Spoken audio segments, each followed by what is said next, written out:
Okay, so my topic for today is malware. So let's get started. So the first and foremost question is what a malware is. So malware is a collective name for a number of malicious software variants that are designed to damage and destroy computers and computer systems. Malware typically consists of code developed by cyber attackers designed to cause extensive damage to data and systems or to gain unauthorized access to a network. Malware is typically delivered in the form of a link or file over email and requires the user to click on the link or to open the file to execute the malware. Malware, being one of the most common causes of data breaches, is something every IT and security expert should be concerned about. It's a fact that many businesses will install antivirus and forget about it, not knowing that malware can still bypass antivirus and firewalls. Truth being said, no antivirus or anti-malware will protect you from all malware. If an infection slips through it, means that your confidential information will be put at risk. Next, let's go to the history of malware. Malware was actually been a threat to individual and organizations since the early 1970s, when the Creeper virus first appeared. Since then, the world has been under attack for hundreds or thousands of different malware variants, all with the intent of causing the most disruption and damage as possible. The Creeper virus is the first computer virus ever developed. Bob Thomas created it in 1971 as an experimental self-duplication program. His idea, however, was not to cause harm and damage, but merely illustrate how mobile application works. Without planning to, the Creeper virus corrupted Digital Equipment Corporation's PDP-10 mainframe computer running on 10x operating system. It messed up the connected teletype computer screens, caused them to display a message, "I am Creeper, catch me if you can." While Creeper did corrupt computer systems, it is not considered as a piece of malware like most of today's computer viruses. The only damage it did was to display a message, nothing more. It did not steal or destroy our data or ask for any ransomware. However, this creation by Bob Thomas did give rise to the creation of various malware in the future. But as we all know, every action has an equal and opposite reaction. The Creeper virus development gave birth to Ray Tomlinson's Reaper, the first antivirus software designed to stop threats like this. Interestingly enough, Reaper is a computer worm itself programmed to delete all instances of Creeper in affected computers. As Ray discovered that Creeper could self replicate, he also created Reaper, a program that could chase Creeper and delete it. Now let's go to the timeline of malware development. As I mentioned right now, 1971 Creeper came into light, the first virus to ever come. In 1974, Wabbit came up. It was also like Creeper, a self-replicating program, but it was named Rabbit because of its speed of spreading, and it caused a lot of damage at that time. Next, in 1982, El Cloner, a 15-year-old, created a self-replicating virus to affect computers. He created a friendly virus similar to Creeper. It also displayed a message, but the difference was it corrupted systems. Next, in 1986, Brain Boot Sector virus came. This was a severe virus and the first virus to infect MS-DOS computers. Its origin was by two Pakistani brothers who created it to test loophole in their company's software. Similarly, in the same year, PC Write Trojan, the first Trojan, came into light. Then in 1988, Morris worm, a worm created by Mr. Morris, came into light, which created a lot of damage. As you can see, it was connected to ARPANET, the forerunner of internet, essentially bringing the network to its knees within 24 hours. Its release marked a new dawn for malicious software. Next, in 1991, the Michelangelo virus came. Nothing special about it. It was released on the birth of Michelangelo, so it was named that way. But it impacted 10,000 systems. But it also released a public awareness of computer viruses, and people and companies started taking viruses quite seriously. Later in 1999, the Melis virus came. It generally was a mass email virus. Melissa utilized Outlook address book from infected machines and mailed itself to 50 people at a time, replicating it one by one. Next, in the early 20s, the I love you worm started spreading. Spreading by an email sent with the seemingly subject line, "I love you," the worm infected an estimation of 50 million computers. Damages caused major corporations and government bodies, including portions of Pentagon and British Parliament, to shut down their email servers. The worm spread globally and caused more than $5.5 billion in damages, declaring to the world that love does indeed cause harm. Next, in 2001, Anna Kontrinska virus was a similar email virus and it causes quite a lot of damage. Next, in 2003, SQL Slammer worm came into life, one of the fastest spreading worms of all time. It infected nearly 75,000 computers in 10 minutes. It has a major global effect at that time. Later in 2004, Kabir virus came. It was nothing to talk about it. It's just a virus causing widespread. It was the first mobile virus though. 2005, a similar virus called Face came into light. And in 2008, Conflicker worm came. It was a combination of words configure and flicker. This sophisticated worm caused some of the worst damage seen since Slammer appeared in 2003. Next, next, here I have the timeline for 2010 to 2017. Among all this, the most damaging thing done by malware was the ransomware named WannaCry. I think everyone here has heard of it. It exploited a lot of companies and major computer systems in Russia, China, the UK, and the US to and brought them to their knees, locking all their systems, and they had to pay ransom or they would lose their data. It affected at least 150 countries. Next, the question is, what can a malware do? Malware can crack weak passwords, bore into systems, and spread through networks. Other types of malware can lock up important files, spam you with ads, or redirect you to malicious websites. Malware attacks can result in anything from data theft to destruction of entire system or devices. A malware encompasses all types of malicious software, including viruses, and cyber criminals use it for many reasons, such as tricking a victim into providing personal information, that is identity theft. Next, stealing customer credit card details and financial data, also known as phishing. Third, assuming control of multiple computers to launch a DDoS attack or a DOS attack against networks, or infecting computers and using them to mine bitcoins. Next, where does malware come from? A rather important question. Some of the common sources of malware are phishing. Phishing can be done through emails. They are mostly done through emails. Next, when we visit malicious websites, it asks you to download some files, and unknowingly people do that, which causes to the rise of malware in their system. Third, we have torrents. Files shared through BitTorrents are generally unsafe because you never know what to expect until they're downloaded. And people trying to get free stuff do that a lot and end up getting into the trap of malware. And one of the most common areas of malware spread is a shared network. A malware infected computer on the same shared network may spread malware into your computer. Next, let's look into the types of malware. Here I have based the 8 most common types. The rest of the malwares are based on all these 8. First one is virus. As I mentioned before, this is the origin of everything. Next, we have Trojan, a spyware, adware, rootkits, ransomware, worms, and scareware. I am not skipping the topics. I'll go deep into them in the next slide. First, let's look into viruses. Possibly the most common type of malware. Viruses adjust their malicious code to clean code and wait for an unsuspecting user or an automated process to execute them. Like a biological virus, and since we are in COVID times, we all know how it can affect the world.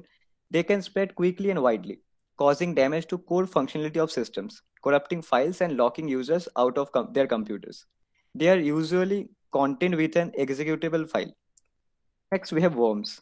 Worms are malicious software that rapidly replicate and spread to any device within the network. Unlike viruses, worms do not need host computers to spread. A worm infected device through a downloaded file on a network connection before it multiplies and disperses at an exponential rate. Like viruses, worms can severely disrupt the operation of a device and cause data loss. Next, scareware. Cybercriminals scare us into thinking that our computer or smartphone has been infected to convince victim to purchase a fake application. In a typical scareware scam, you might see an alarming message saying your computer is infected, you have a virus. Cybercriminals use these programs and unethical advertising practices to frighten users into purchasing rogue applications. With all these three explained, let's get into a more of a practical aspects, or it will get boring. Okay, so here I have a Windows 10 machine, and just a second. Yeah. So here I have a Windows 10 machine, and this file you see here is a virus. This was not used to cause damage. This is a virus used for security researchers to test how virus is used. So let me run it for you guys.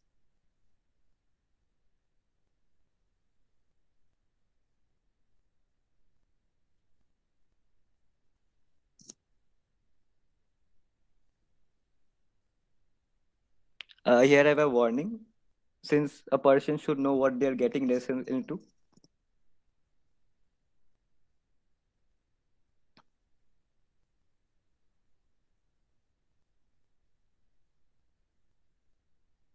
As you can see, as soon as I execute the exe file, my PC gets restarted. Now, a sudden restart and a screen filled with messages called human are tasty will scare anyone. This particular virus, Miss Major 2.0, is a combination of worm, a virus, and a scareware. You will know soon enough why.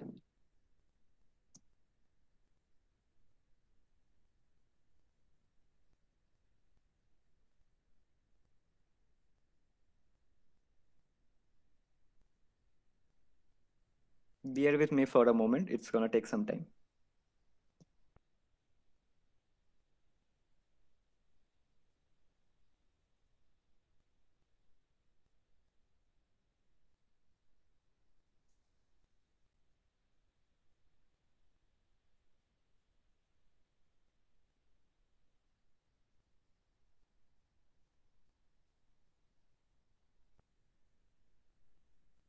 Here we go.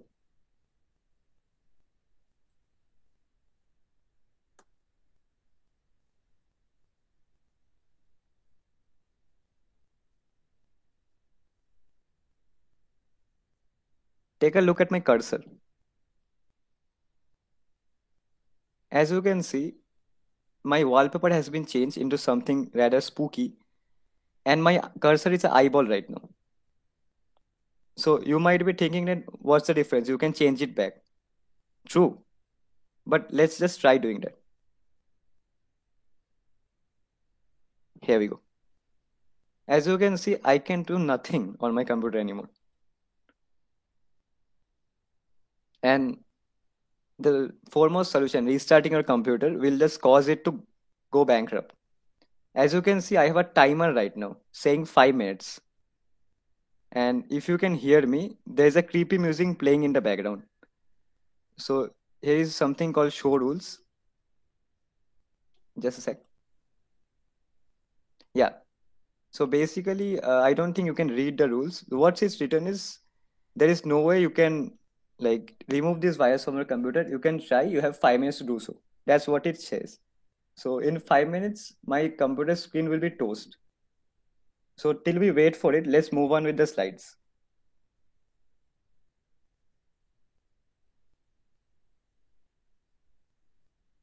That's right. Yeah. Next, we have ransomware. As my friend explained before, I will not go into the deep concept, but take a look. One of the most profitable and therefore one of the most popular types of malware against cyber criminal is used by cyber criminals is ransomware. This malware installs itself into a victim's machine, encrypts their file, and then turns around and demands a ransom, usually Bitcoin these days, to return the data to the user. My friend has already explained deep concepts about it, so I will not go into it. Rather, I will try to do something interesting.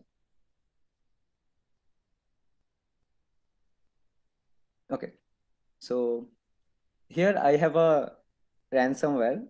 It's rather an Android ransomware. I'll demonstrate it so you can see what actually it does.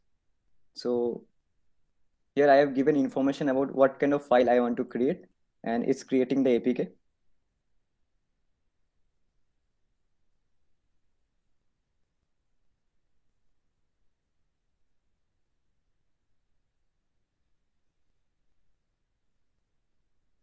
As you can see, the APK has been created, and I have named it LinkedIn, and I have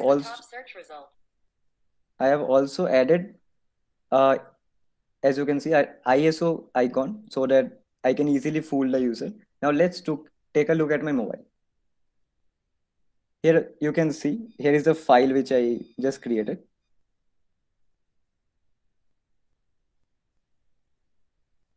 and I'm installing it right now. It's done. Now let me just open it. Okay, my phone is locked now. As you can see, I'm tapping the screen, but I can't do anything. Neither I can shift my screen. Now, as you can see, till I give a code, I mean the key, it will not unlock. And here in my screen, these are the messages I had given. You have been hacked. Pay this much amount to unlock, and this is the key I had set. So when an attacker asks for ransom and the ransom has been paid, he gives the victim the key, and when the victim applies the key, he or she can unlock their device. So the particular key here is BAKA, and as soon as I enter it and I press unlock device,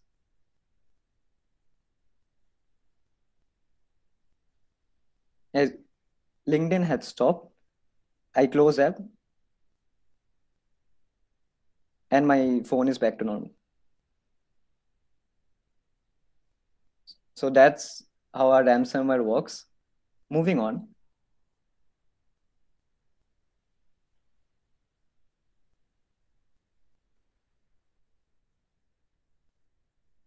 Next, we come into adware. Adware is a malicious software used to collect data from a computer usage and provide appropriate advertisements to you. While adware is not always dangerous, in some cases, adware can cause issues for a system. Adware can redirect your computer to unsafe sites and it can be used as Trojan horses and spywares.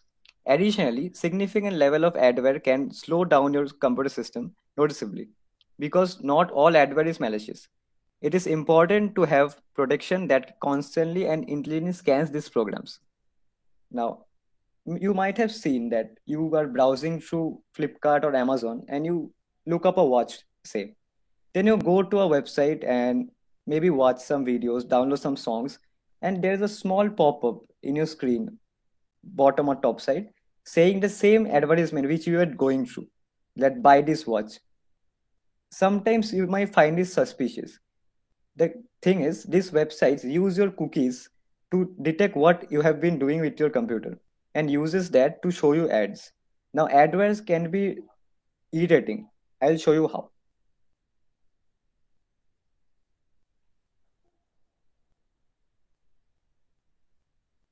Okay, so let's go to this site I use. This site has a lot of adverts. Let me just click here. See, there goes the first one. There goes the second one. As you can see, just to watch a video, I have to click 5 to 6 times. Here you see a notification. Alert, update your antivirus now. Obviously, I don't even have an antivirus on my computer, and I have been asked to update. Now, people not having knowledge foolishly clicks on this, and you get redirected to some page like this. This is obviously a scam. You click on this, you get infected with virus, and your PC is toast. So adwares might seem harmless, but they can do a lot of damage depending how they have been programmed to be used. Next,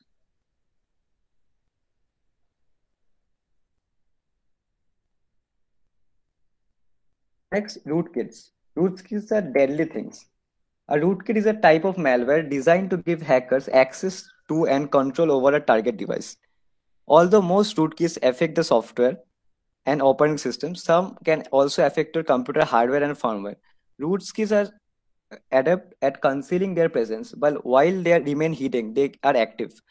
Once they gain unauthorized access to computers, rootkits enable cybercriminals to steal personal data, financial information, install malware, or use computer as a part of botnet to circulate scam and participate in DDoS attacks. Well, you might think that what's so special about a rootkit because it's same like a Trojan or a virus. Now, rootkits can be designed to cause a lot of damage. I'll explain how. There are a few rootkits which when installed to your computer harm your computer like any other virus. Now, the solution to that is you either pay a ransom or you format your computer, losing all your data. But rootkits does not stop there. Some rootkits are designed in such a way that you cannot get rid of it. For example, our computers have two places to go with: the hard disk and the virtual RAM. So basically, what a rootkit does is you cannot format two things at the same time. That is the virtual part and the hardware part of your computer. So when a rootkit is in a hardware part and you place a format, the rootkit transfers itself to the virtual part. Now your computer has been formatted. When it has been restarted, the rootkit comes back to your computer. So if your computer has been affected by such a rootkit, the only solution is throw your laptop away. Next, next we have Trojans. Just like Greek soldiers in a giant horse to deliver their attack, the story of Troy, this type of malware hides within or disguises itself as a legitimate software. Acting discreetly, it will breach security by creating backdoors and give other malware variants easy access. This can be extremely harmful to the performance of the device. Unlike normal viruses and worms, Trojan viruses are not designed to self-replicate, which is a good thing. But once a Trojan has affected your computer, information can be stolen easily. A rather variant of Trojan is a spyware. A spyware is a malicious software that runs secretly on a computer and reports back to the remote user. Rather than simply disrupting a device's operations, spyware targets sensitive information and can grant remote access to predators. Spyware is often used to steal financial or personal information. A specific type of spyware is a keylogger, which records your keystrokes to reveal passwords and personal information. Now, all these broad concepts might take someone into thinking, not us. My friend group is all hackers, so I'm not talking about you guys, but a general public. That this all seems like a rather hard concept. So it's gonna be hard for someone like an ordinary person to attack using spyware or something. I will show you how it is not. Okay, so let's check and how our virus is doing. Okay, it's still toast. Let's just wait for 5 minutes to get over.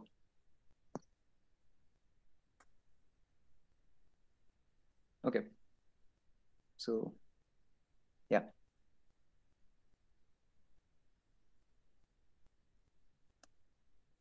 here I'm gonna run a particular tool.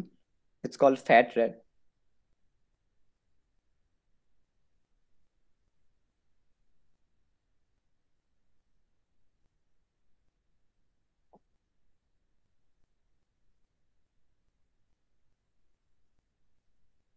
Okay, it's up and running. So here I have a couple options, like a lot of them. Let's see how easy it is to create a particular Trojan. Creating backdoor with MSF Venom. First option. Here I have a list of Trojans I can create.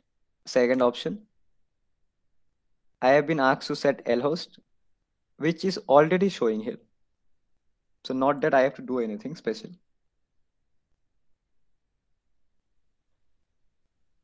Setting up a random port here. Base name for our full file. Let's just name it virus.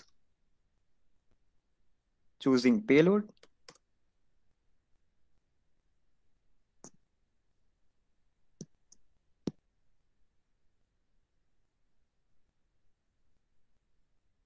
The payload has been created. So with just 4 options, I am able to create a virus. And once the attacker starts a listener, he can affect a system easily. That's how easy it is to create a virus and affect a system these days. So that brings us to the next segment, how to stay safe. So according to the 2020 report of FBI, the damages caused by ransomware was around 29.1 million US dollars. And one of the most widely used form of malware spreading continues to be through email. As a Verizon report confirmed, 30% of malwares are directly installed by the actor. 23% of them are sent by emails and 20% are dropped through web applications. So there are actually two areas to consider where protection is concerned while dealing with malware. First is protective tools, and the second is user vigilance. The first is often the easiest to implement simply because you can often set and forget best in class protective software that manages and updates itself. Windows naturally comes with a Defender, or you can use a proper antivirus, which is a huge database of malware to use as malware signature to protect your PC. On the other hand, the second part, the user vigilance, is a more prone concept because people are prone to temptation. For example, check out this cool website, install this antivirus, get this software worth of millions in free. That's how people get tempted, and they are easily led through emotions such as fear. For example, as I was showing the virus just a few minutes back, once a virus like that comes in a computer, the first action of you is fear because you are scared of losing your files, because that's how important things are kept these days in the digital era. So education is the key to ensure users are aware of the risks of malware and what they can do to prevent an attack. With a good user policy in place and the right antivirus software, constantly monitoring the network, email, web requests, and other activities that could put your organization at risk, malware stands less of a chance of delivering its payload. That's the only way a person can stay protected. See, take a look at a virus which I just implemented. My screen is toast. There is nothing I can click. There is nothing I can open. So the first emotion I'm gonna have after this is fear. That's how the cyber attacker is gonna use to fool a victim into doing. So as you can see, the timer has ended. Let me just try restarting this system.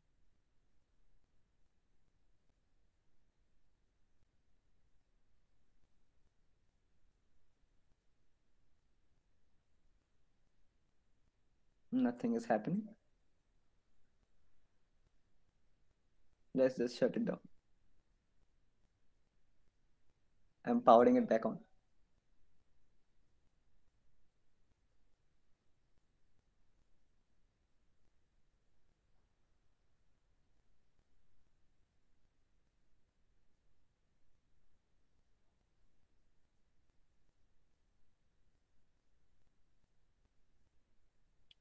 Here we go.